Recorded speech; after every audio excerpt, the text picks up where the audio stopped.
Professor Hakan Yavuz, welcome to Azerbaijan, and it's a great privilege to be able to interview you on behalf of Center for Analysis of International Relations.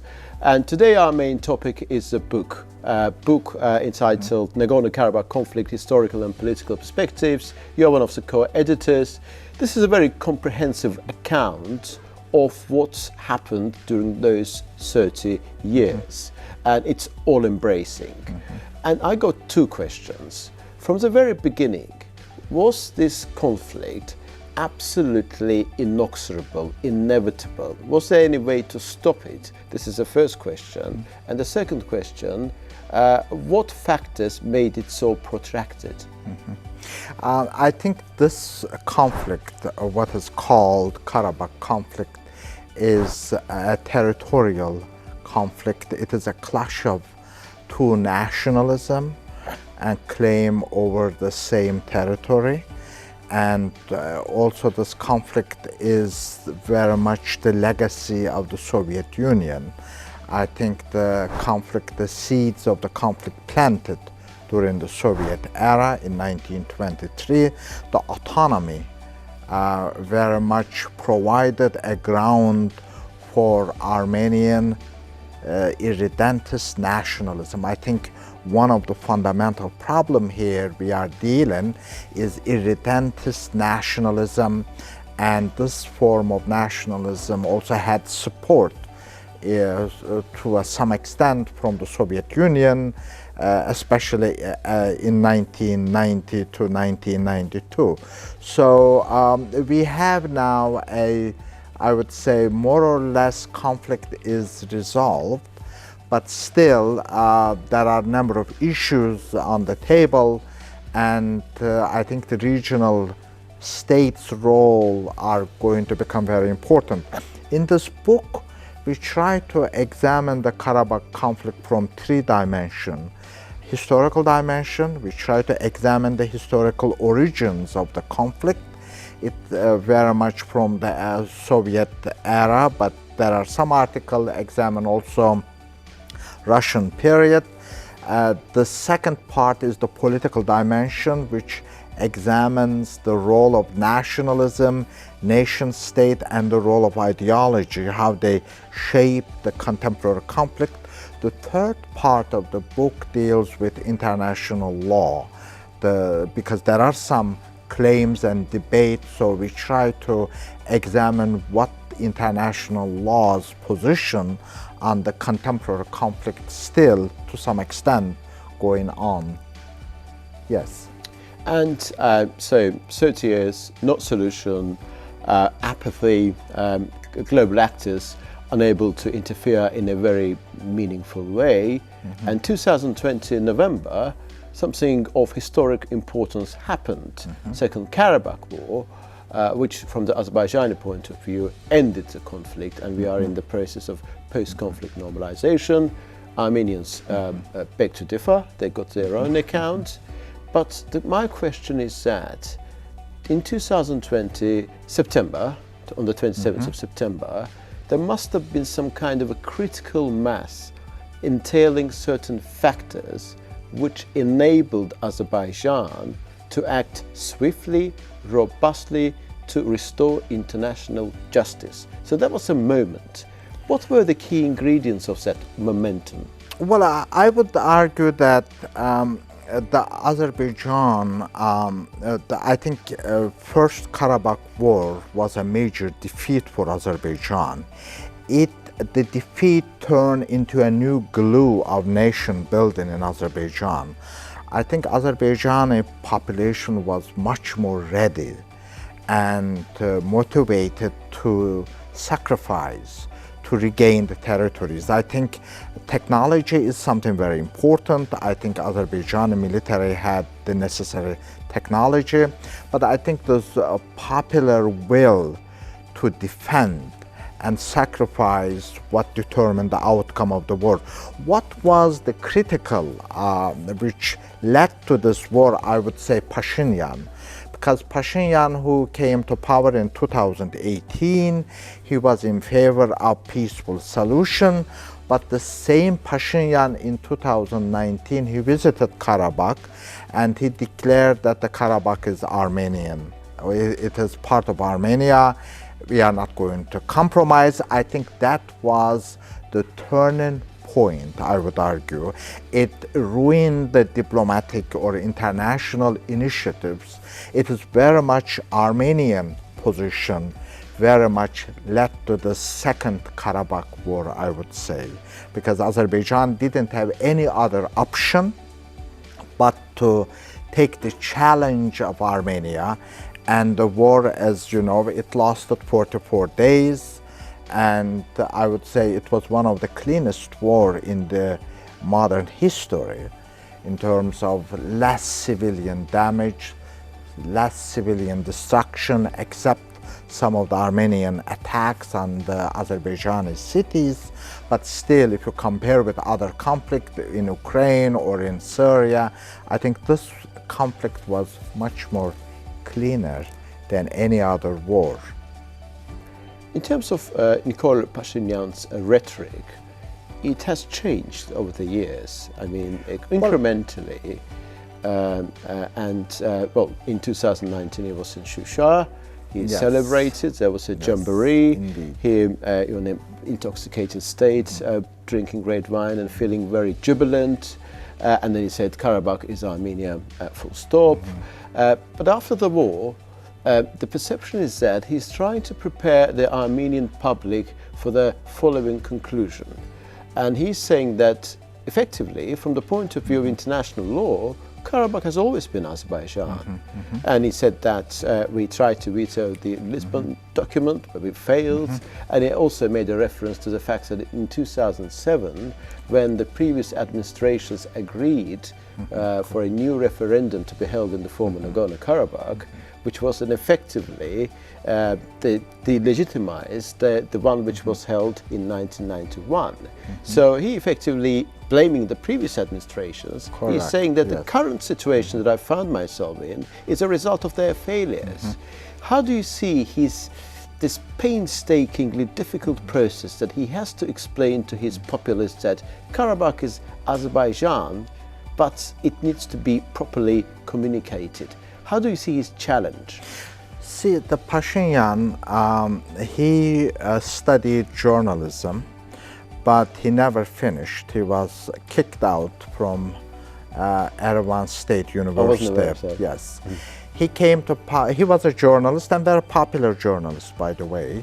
He became the editor of Armenia Times, and he led the 2018 revolution. Pashinyan is still a journalist, I would say. He doesn't have a clear position on any issue.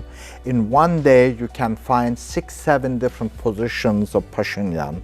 So it creates problem not only for Azerbaijan, it also creates problem inside Armenia as well. Many Armenians, they wonder what really Pashinyan position on any issue, because he constantly changes. You are right. When he came to power, he was very much in favor of peace. Then in 2019, he became very nationalist and he said no compromise whatsoever. Then after the war, he changed his rhetoric for peace. But after the Valdai Club speech of Putin, he changed his position again. So we don't know what real position of Pashinyan, because he constantly changes. I think he's not a politician or statesman. He still behaves like a journalist, led by the news, led by other actions. I think this is the journalist usually led by the news or the other actions. So this is what we see in the case of Pashinyan. Yeah, actually, that's a term. So it's difficult to make a peace with Pashinyan, and I am not very optimistic, to be honest with you, having any kind of peace or some functional treaty with Pashinyan. Yeah, and it also at the same time, he vacillates quite a lot. For example, one day he says that status is not the goal, it's a means of achieving the security and rights of Armenian population of Karabakh. And the next day he says that I haven't said that, or he adds something extra element which militates against the initial statement of his. There are also two events which I would say shaped Pashinyan's thinking. One, 1996 attack on the Armenian parliament, which resulted the killing of 8 politicians, including the prime minister and the speaker of the parliament. As you know, they were both murdered by Tashnak, and many people claim that they were working for Kocharyan, Robert Kocharyan, because he took the power after that event. And the second, in 2004, in Erwan, some people blow up Pashinyan's car. That also, the people claim that it created fear. And now, because of this fear, I don't think Pashinyan is not going to take a major step toward peace. They say that he is very much inclined to sign some sort of framework document with Azerbaijan, which will not address any substantial matter. It will be a collection of principles which will amount to constructive ambiguity. Indeed. That will help him absolve himself of the obligations that he did undertook on the 10th of November in 2020. My sense is that I don't think Pashinyan is not going to be in government that long. I think the Vardanyan from Karabakh is prepared to replace him. This is my own reading. I think Russia wants someone there they can work and trust, and they are preparing Vardanyan. I think he's going to be more or less the next Prime Minister of Armenia. So this is how I read.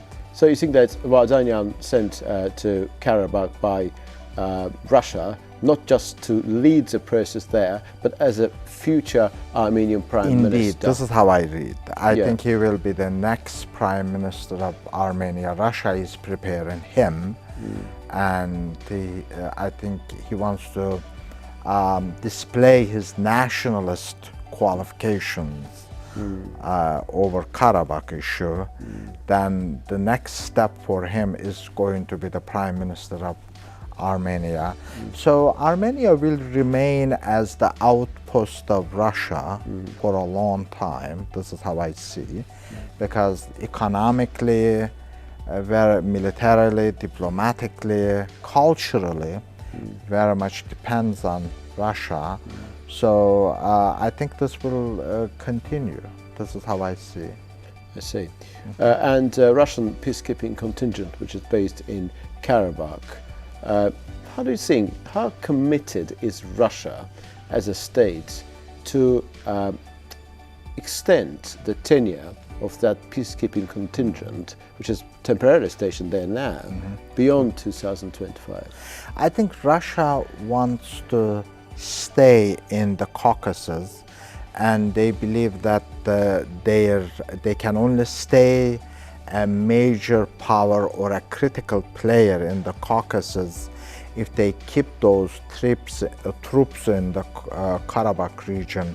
So Russia wants to perpetuate the conflict, and I do not expect Russia to leave Karabakh that easily, but everything depends on this current war in Ukraine.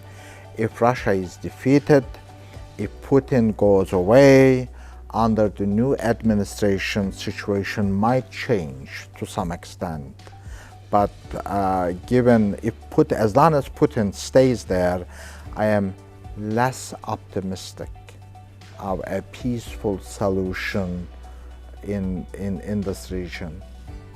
And also, I would like to put to you my last question, which is not related to your book, but it's my personal interest, and I hope I'm entitled to ask this question. I know you're a graduate of Mulkiya, which was established in if memory serves me correctly, in 1859, I think, originally. Yes.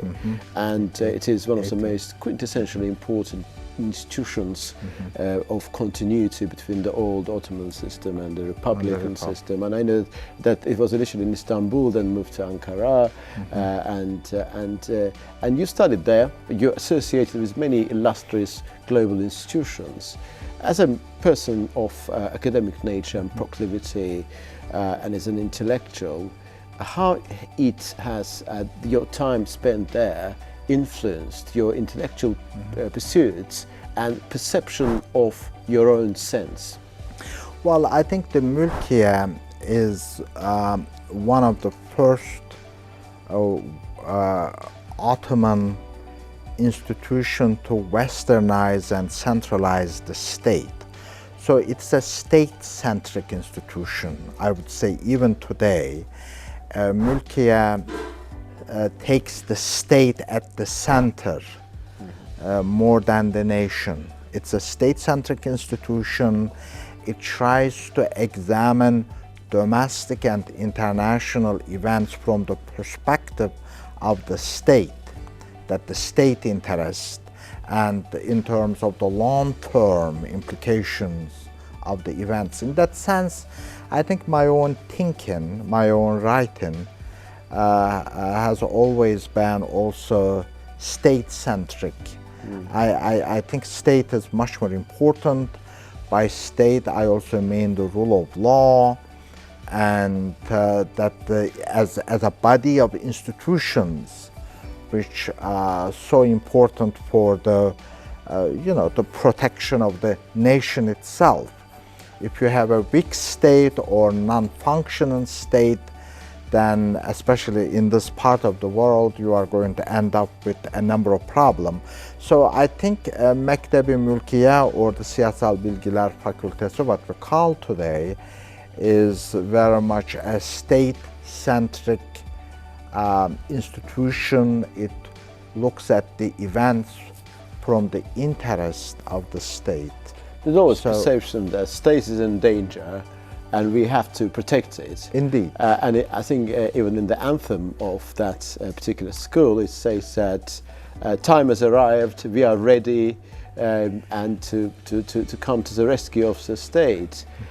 And it's indeed one of the most quintessential institutions defining the Turkish history. Thank you very much indeed. Well, thank you. Thanks again. Thank you very much indeed. There are many questions I wanted to ask you, but there are time constraints, of course, and you're a very busy man, and then you will have this book launched. There'll be lots of questions asked to you. So that's the reason I decided to keep it short. But I very much hope that in the fullness of time, I will have further opportunities to discuss with you many issues. Sure, in the future. Thank you. Thanks My pleasure. again. Thank you very much.